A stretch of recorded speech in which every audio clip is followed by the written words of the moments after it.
एक गांव में हरिधन नाम का एक जाट रहता था।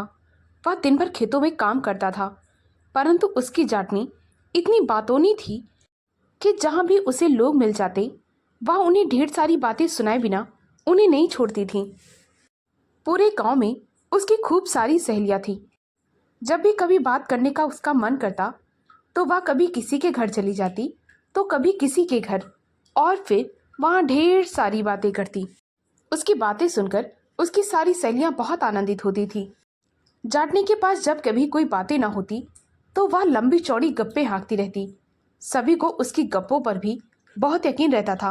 वह कहती ही इस तरह से थी, ऐसा लगता था मानो जो भी कह रही हो वह बिल्कुल सही कह रही हो। उसके पेट में कभी कोई बात नहीं पचती थी। ज्यादा बातूनी होने के कारण वह अपने घर की निजी बातें भी लोगों को बता देती थी। अगर उसे कोई भी बात जरा सा भी पता चलती तो उसे बढ़ा चढ़ाकर लोगों को खूब बताती। बहुत लोग तो उसकी इस गप मारने वाली आदत से और ज्यादा बोलने से बहुत परेशान थे। उसकी इस आदत से सबसे ज्यादा परेशान तो उसका पति था। वह हमेशा उसे ये समझाता कि घर की बातें बाहर मत बताया करो, जरा कम बोला करो। आखिर क्या जरूरत है इतना ज्यादा बोलने की? क्या जरा सा मुंह बंद करके नहीं रह सकती? जाट की बातों का उस पर कोई असर ना पड़ता था। वह तो अपने ही धुन में रहती थी। थोड़ी देर के लिए तो शांत हो जाती, परंतु थोड़ी देर बाद वह फिर से अपने ही रूप में आ जाती। बातें करने के चक्कर में अक्सर खाना बनाने में भी देर कर देती थी, और कभी कभी तो घर के जरूरी काम भी भूल जाया करती थी। और इस तरह जब शाम को हरिधर खेत से लौटता तो वह उसे बहुत डांटता। एक दिन की बात है, जब हरिधर अपने खेत को जोत रहा था तो उसके हल से कोई चीज टकराई। टकराने से खन की आवाज हुई। हरिधर ने सोचा कि वहां पर कोई कीमती वस्तु जरूर है। उसने जब थोड़ी मिट्टी हटाकर देखा तो उसे चमकती हुई कोई चीज दिखाई दी। हरिधर ने सोचा, अभी दिन का समय है, अभी निकालूंगा तो लोग जान जाएंगे। इसीलिए उसने उस जगह पर निशान लगा दिया और दिन भर खेतों में काम किया। और फिर जब शाम को थोड़ा अंधेरा होने लगा तो हरिधर ने उस जगह को खोदना शुरू किया। मिट्टी को थोड़ा खोदने के बाद हरिधर को बहुत बड़ा खजाना मिला। खजाने में हीरे मोती सोने के आभूषण का भंडार था। सारे हीरे मोती जवाहरात और आभूषण ये सब एक सोने के कलश में भरे हुए थे। हरिधर की तो खुशी का ठिकाना न रहा। जब वह खजाने को घर ले जाने की सोच रहा था तभी उसे अचानक से अपनी पत्नी की याद आई।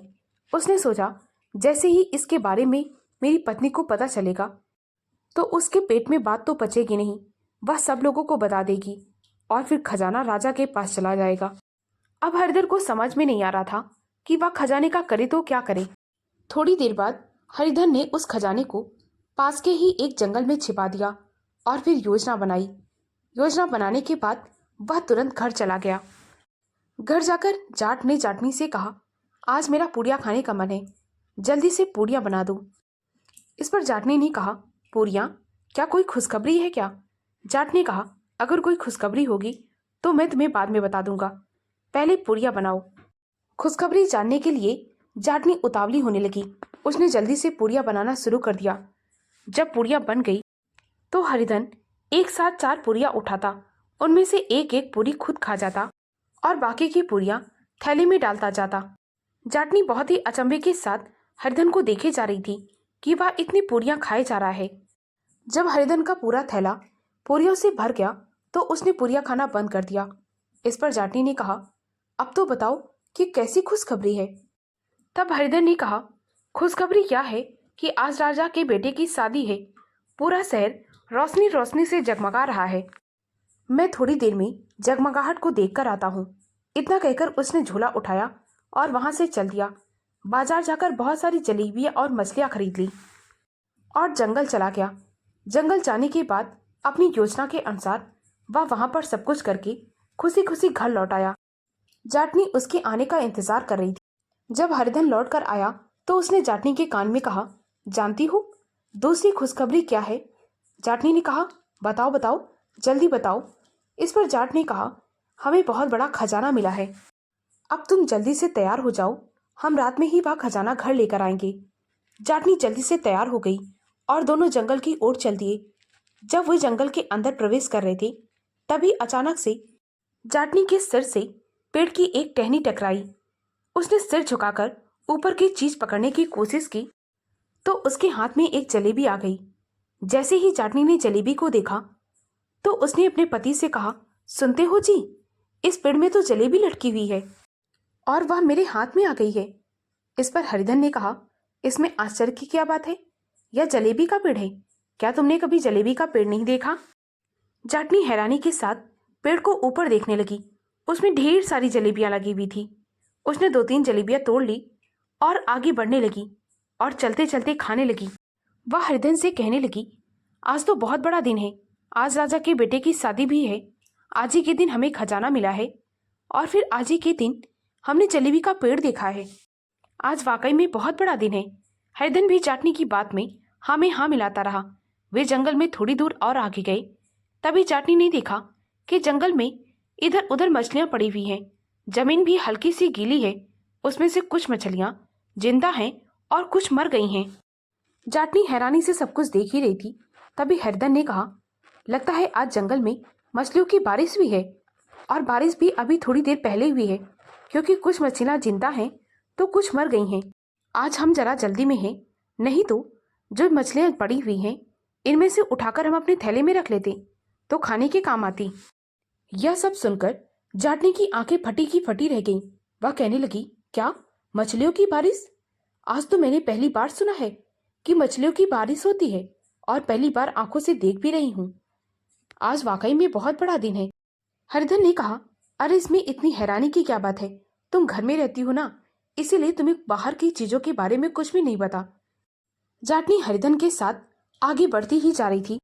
तभी उसे कटीली झाड़ियों पर कोई सफेद सी वस्तु दिखाई देने लगी।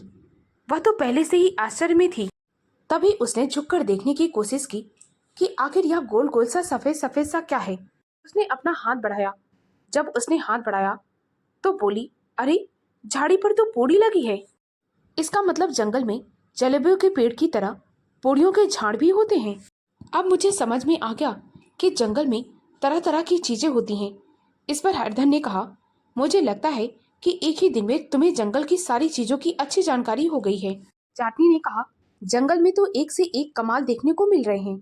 अब ये बताओ कि खजाना कहाँ पर है? हरिधन कहने लगा, हम थोड़ी देर में खजाने के पास पहुंचने ही वाले हैं। वो देखो, तालाब में किसी ने जाल बिछाया हुआ है। मैं देखता हूँ जाल में कुछ फंसा है या फिर वो ऐसा ही लटका हुआ है। हरिधन ने आगे बढ़कर जाल उठाया। जाल देखते ही जाटनी की आंखें फैलती चली गई। जाटने के आश्चर्य का ठिकाना न रहा। पानी के अंदर खरगोश? क्या जंगल में खरगोश पानी में रहते हैं? जाट ने कहा, हाँ हाँ बिल्कुल, हमारा खजाना भी यही है। अब हम खजाना निकालेंगे। हरिधन ने एक जगह की जमीन खोदी और वहां से खजाने का कलश निकाल लिया। उसके बाद दोनों ने कैसे तैसे खजाने को ढका और चुपचाप उसे लेकर घर आ पहुंचे। जाट और जाटनी बहुत थके हुए थे, इसीलिए दोनों ने यह निश्चय किया कि सुबह सोचेंगे कि इस खजाने को कहाँ पर रखना है। इसीलिए दोनों चुपचाप सो गए। जब रात में हरिधन सो रहा था तो उसे खजाने के बारे में बहुत बुरे बुरे ख्याल आए। वह उठा तो उसने देखा कि खजाना सही सलामत रखा है। उसे चैन की नींद न आ रही थी। उसने खजाने को उस जगह से उठाकर एक सुरक्षित स्थान पर रख दिया और फिर चुपचाप चैन की नींद सो गया। सुबह हरिधन की आंख थोड़ा देर में खुली थी। अचानक से हरिधन को सुबह सुबह अपने घर के बाहर बहुत शोर शराबा सुनाई देने लगा था। इसी वजह से उसकी आंख खुल गई थी। जब उसने घर के बाहर जाकर देखा तो लोगों से यह पता चला कि वह उसके घर खजाना देखने के लिए आए हैं। तभी हरिधन की पत्नी ने कहा कि जब मैं सुबह पानी भरने गई थी तो मैंने अपनी सहेलियों को खजाने की खुशखबरी के बारे में बता दिया था। जाट तो जाटनी के बारे में जानता ही था। उसने लोगों से कहा, लगता है मेरी पत्नी ने रात में कोई सपना देख लिया है, इसीलिए अब वह आप लोगों से ऐसा कह रही है, वरना मुझे तो कोई खजाना नहीं मिला। सभी लोग हरिधन की बात सुनकर चुपचाप वहां से चले गए।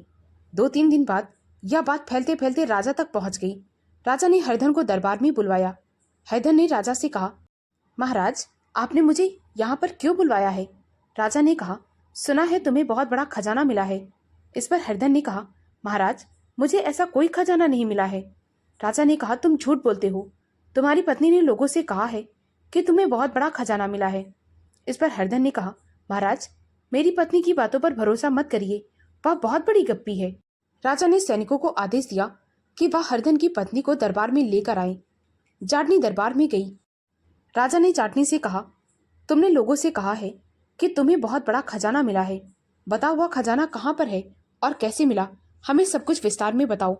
जाटनी बहुत गदगद थी, उसे सब कुछ विस्तार में बताने का मौका मिल रहा था।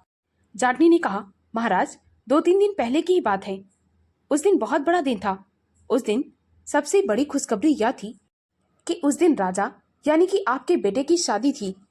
मेरे पति शहर की जगमगाहट देखने गए थे। तभी राजा ने कहा, मेरा तो कोई बेटा नहीं है और जो भी है वह अभी बहुत छोटा है, सिर्फ उसकी उम्र 4 साल की है। भला उसकी शादी कैसे हो सकती है। जाटनी कहने लगी, महाराज हम झूठ नहीं बोल रहे, उस दिन बहुत बड़ा दिन था। हमने उस दिन जलेबियों का पेड़ भी देखा। मैंने तो पेड़ से बहुत सारी जलेबियां तोड़कर भी खाई। राजा आश्चर्य के साथ जाटनी को देख रहा था। जाटनी बोले ही जा रही थी, महाराज उस बड़े दिन में मैंने मछलियों की बारिश भी देखी और पानी में रहने वाला खरगोश भी देखा। राजा ने जब जाटनी की यह सारी बातें सुनी तो वह कहने लगा, लगता है यह औरत पागल हो गई है, इसे यहाँ से लेकर जाओ, नहीं तो यह हम सबको भी पागल कर देगी। जैसे ही सैनिक जाटनी को लेकर वहां से जा रहे थे, वह चिल्ला चिल्ला कर कह रही थी, महाराज मैं सच कह रही हूँ, हमें सोने का कलश खजाने में मिला है और उस दिन मैंने पुड़ियों की झाड़ियां भी देखी हैं। अब तो दरबार में बैठे सभी लोगों को यह यकीन हो गया था कि सचमुच में जाटनी पागल हो गई है। सैनिकों ने जाटनी को दरबार से बाहर निकाल दिया। हरधन कहने लगा, मैंने कहा था ना हुजूर कि मेरी पत्नी की बातों पर यकीन ना करना, वह कुछ भी बोलती रहती है, होनी को अनहोनी और अनहोनी को होनी कर देती है। राजा के दरबार से हरधन घर लौट आया। अगले दिन राजा ने फिर से 2 सिपाही हरधन के घर भेजे।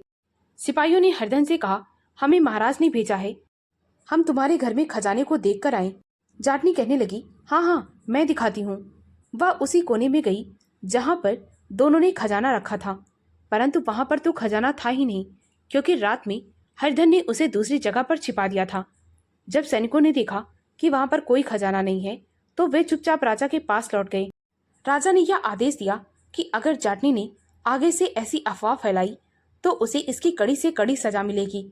जाटनी बहुत डर गई। हरधन मन ही मन बहुत प्रसन्न था, क्योंकि उसने अपनी चतुराई से पूरे खजाने को बचा लिया था। उसके बाद उसने जाटनी को समझाया और विस्तार से उसे सारी बातें समझा दी कि उसने कैसे योजना बनाई थी। अब जाटनी को समझ आ गया था। उसने हरिधन से कहा कि अब वह अपने घर की बातें किसी से नहीं कहेगी। दोनों जाट और जाटनी अब खजाने के साथ बहुत प्रसन्न थे। दोस्तों, अगर यह कहानी आपको अच्छी लगी हो तो प्लीज़ मेरे वीडियो को लाइक और शेयर करें। मुझे ज़्यादा से ज़्यादा सपोर्ट करें ताकि मैं आप लोगों के लिए और भी अच्छी अच्छी कहानियाँ ला सकूं। कहानी को पूरा सुनने के लिए बहुत बहुत धन्यवाद।